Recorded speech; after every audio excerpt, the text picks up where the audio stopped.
Hi, I'm Kim with Aromatica Fine Teas, and along with the couple of hundred or so teas that we have, we also make our own cold process soaps. We have done pretty much from the beginning. What we're doing today is getting some collections ready, and it happens to be, because of one of the particular soaps that we're using, a perfect opportunity to talk to you about how soaps dry and what happens with the scent in artisan-made soaps. Now, this particular soap is about 3 months old. And when you make a batch of cold processed soap, for the first 48 hours, there's a significant amount of a process called saponification. That's where it stops being oil, water, and lye and starts to be soap. And that process carries on for several weeks. But one of the things that happens as soap cures, and it takes about 5 weeks when you make a fresh batch of soap, part of the curing process is letting enough water evaporate so that your soap is hard enough that it doesn't just wash away when you use it in the shower. Now, this is about 12 weeks old, as I said, and you can tell, well, you can't, but I can show you that the surface is very dry and it's very, very hard. It's almost like hitting a rock.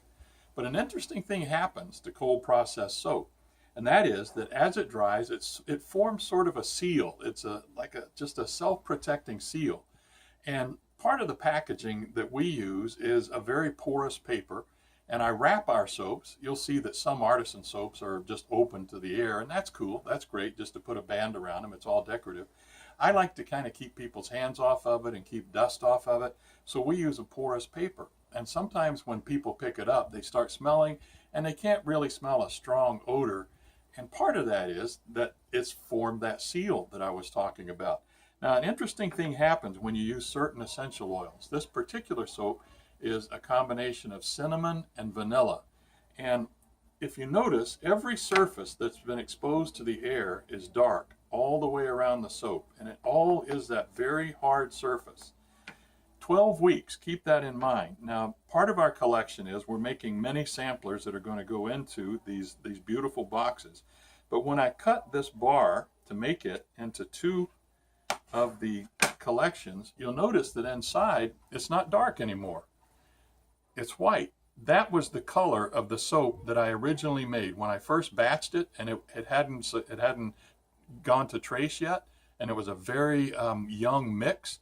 That was the soap. That was the color of it in my mixing bowl. As it cured, it gets the dark color, and as it's exposed to oxygen, it gets a dark color. And in about 2 hours or so, this soft center that I just exposed to the air is going to be the same color as all the rest of it. All of this outside surface is hard and ready to go. This inside surface, after 12 weeks, if you could feel it, it's very tacky, it's very soft, it's very moist. That's true even if this soap were about 6 months old. Sometimes people buy from me a 5-pound loaf of soap, and they want to cut it themselves, and they won't cut it until they're ready for it. And 3, 4, 5 months later, if it lasts that long, when they cut it, it will still be tacky inside. And again, that's because it hasn't been exposed to the air. What also occurs is that this center is a lot more strong. The smell is a lot more strong because it hasn't been sealed off yet. As it seals off, sometimes it dampens the amount of smell that you get.